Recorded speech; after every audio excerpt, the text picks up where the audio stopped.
tous qui prenez la peine de suivre les émissions de Espérance TV.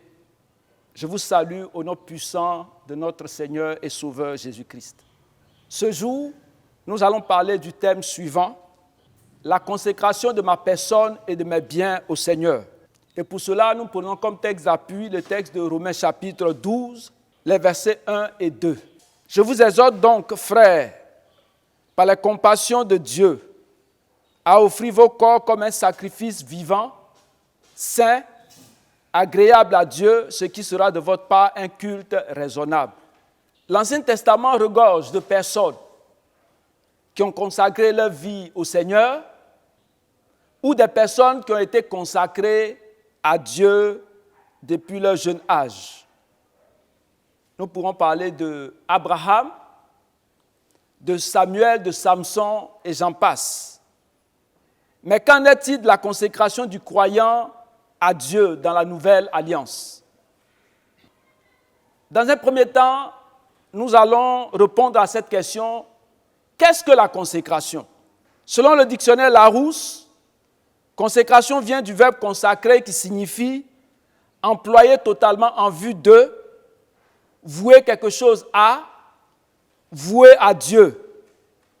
Se consacrer au Seigneur, c'est vouer ou offrir ou abandonner sa personne au Seigneur. Voici comment Paul conçoit la consécration dans Romains chapitre 12, le verset 1. Je vous exhorte donc, frères, par la compassion de Dieu, à offrir vos corps comme un sacrifice vivant, saint, agréable à Dieu, ce qui sera de votre part un culte raisonnable. La consécration est donc une offrande de notre personne comme sacrifice sur l'autel du Seigneur. La consécration doit être, selon Paul, la caractéristique de tout chrétien selon Job 23, verset 12.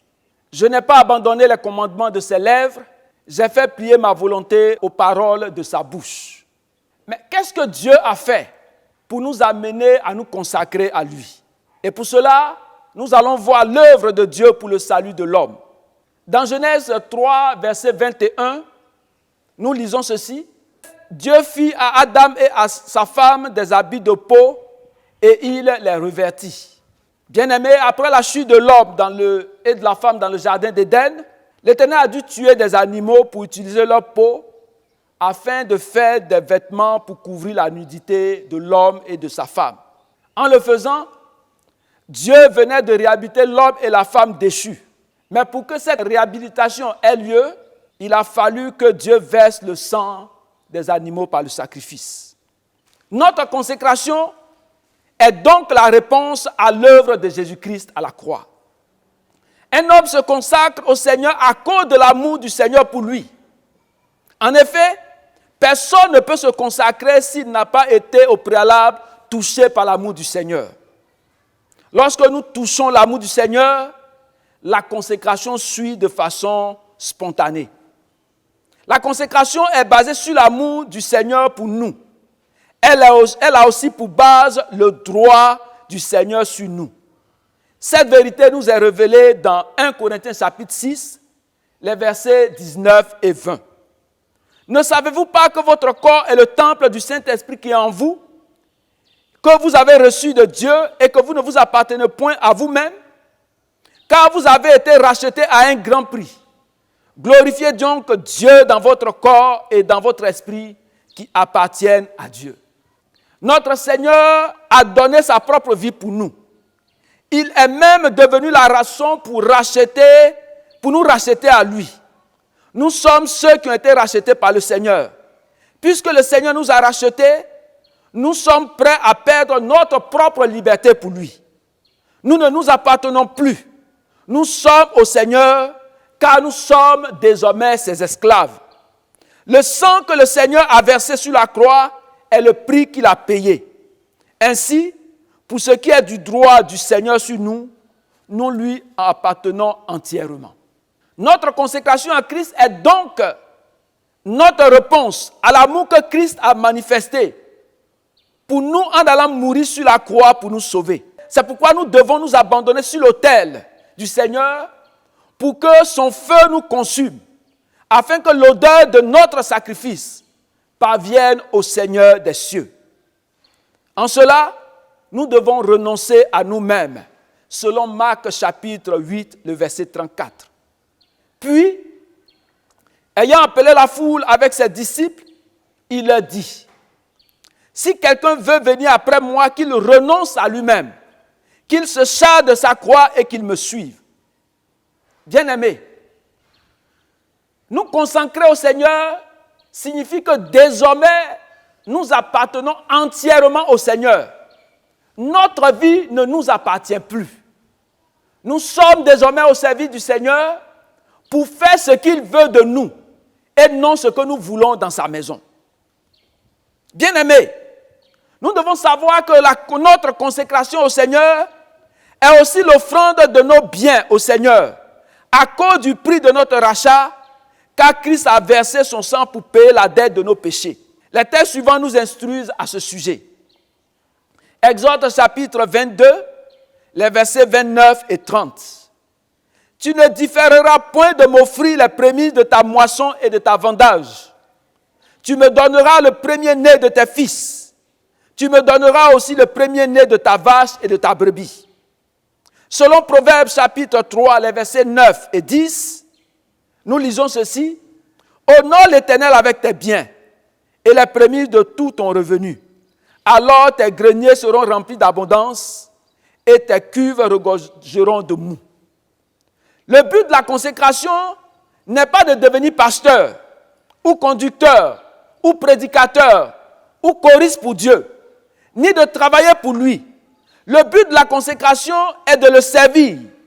C'est pourquoi Paul dit à Timothée dans 2 Timothée chapitre 2, le verset 21. « Si donc quelqu'un se conserve pur, en s'abstenant de ces choses, il sera un vase d'honneur, sanctifié, utile à son maître, propre à toute bonne œuvre. » Bien-aimés, notre consécration à Dieu nous appelle à vivre désormais selon la volonté de Dieu.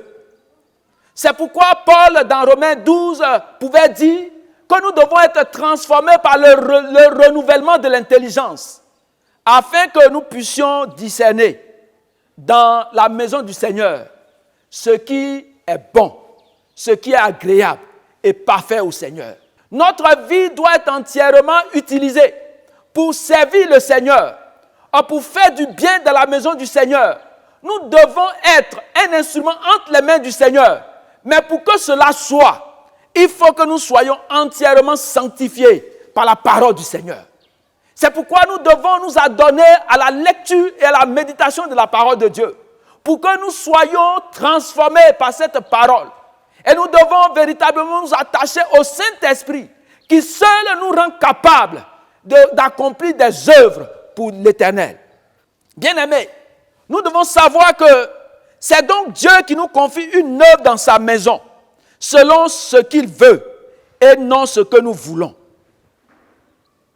Quand nous lisons la Bible, nous nous rendons compte que des hommes se sont consacrés au Seigneur.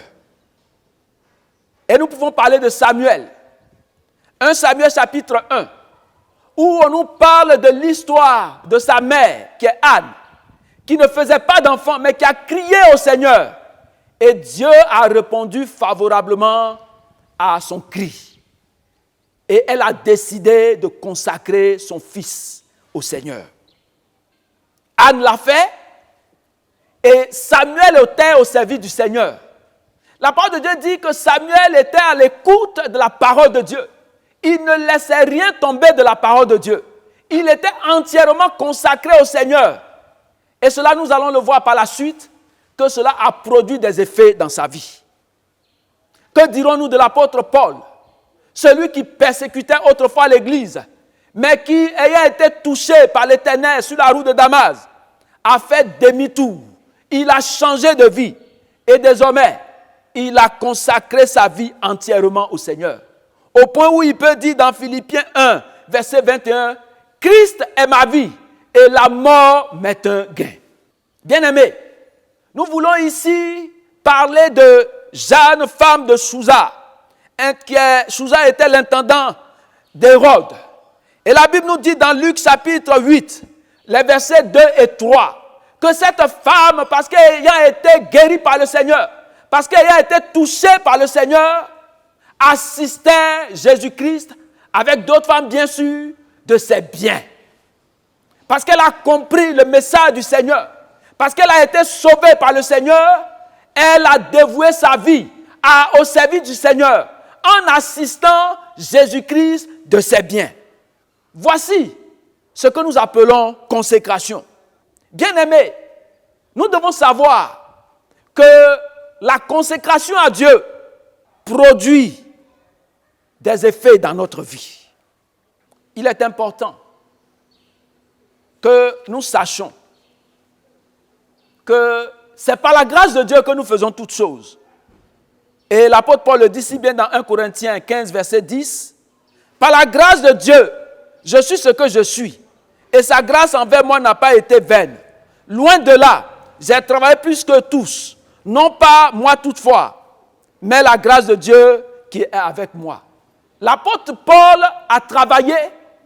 Il s'est consacré entièrement au Seigneur après sa conversion. Et cela a amené Dieu à accomplir dans sa vie des choses extraordinaires pour que Paul soit désormais son serviteur et qu'il puisse œuvrer pour sa gloire.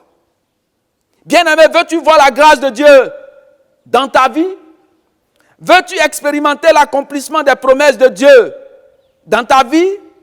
Alors consacre-toi, ta personne et tes biens, et tu vivras dans le règne de celui qui vit à jamais. Que le Seigneur nous soit en grâce et que le Seigneur nous aide à consacrer entièrement notre vie à lui, afin que nous soyons ses bons et fidèles serviteurs. Au nom de Jésus. Amen.